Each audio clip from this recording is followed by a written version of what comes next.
कोकणाची शान आणि जेवणाची जान असलेली थंडगार चविष्ट सोलकढी। सोलकढी हे नुसतं पेय नाहीये, तर ते पचनासाठी अतिशय फायदेशीर मानली जाते। नारळाचं दूध आणि कोकम यांच्या सुंदर संगमातून तयार होणारी पारंपरिक अशी सोलकढी कशी करायची ते पाहूया।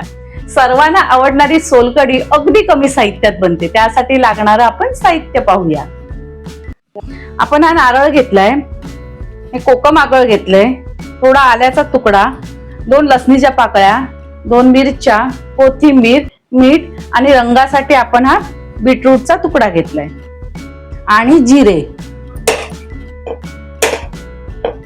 तर ह्या नारळाचे आपण तुकडे करून घेऊया।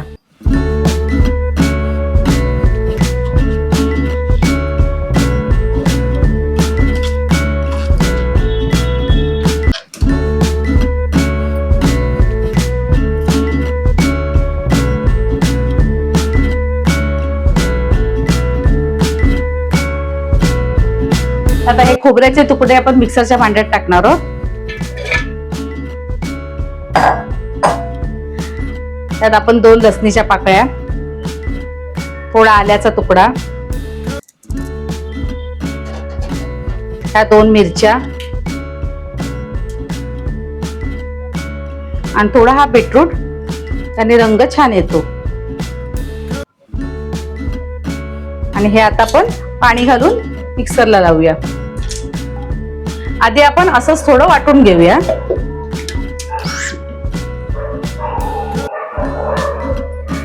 आता यात पाणी घालणार आहोत। यात आपण 1 चमचा जिरं घालणार आहोत। आता पुन्हा याला आपण वाटून घेऊया। यात आपण गाळून घेऊया।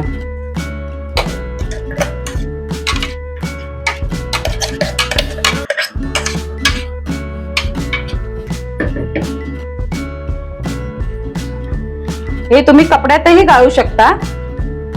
आता आपण ह्या गाळणीने असं गाळून घेतोय। आता हा उरलेला चोथा पुन्हा आपण मिक्सरच्या भांड्यात घालणार आहोत।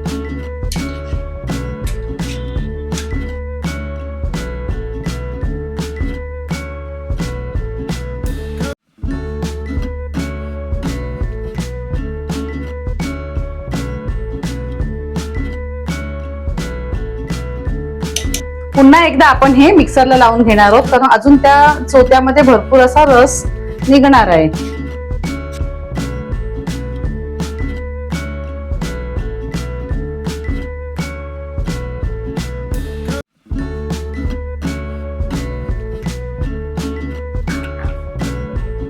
तीन वेळा आपण पाणी घालून गाळून घेतलं तरी हे अजूनही खूप असं घट्ट आहे, पाहू शकता तुम्ही। त्यामुळे 2-3 वेळा तरी ते पाणी घालून चांगलं वाटून घ्यायचं आणि गाळून घ्यायचं। यात आता आपण चवीप्रमाणे मीठ घालणार आहोत आणि हा आपण कोकम आगळ आहे तो घालूया आणि याला ढवळून घेऊया। एका नारळासाठी ही छोटी वाटी आपण कोकम आगळ घेतलंय। आता ह्यात आपण हे बर्फाचे खडे घालूया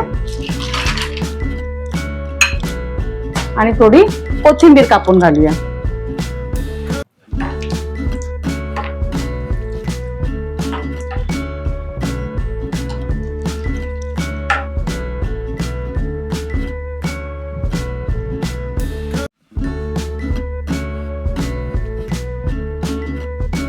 मंडळी तुम्ही बघू शकता किती सुंदर असा रंग आलाय। आता आपण ही सर्व करूया।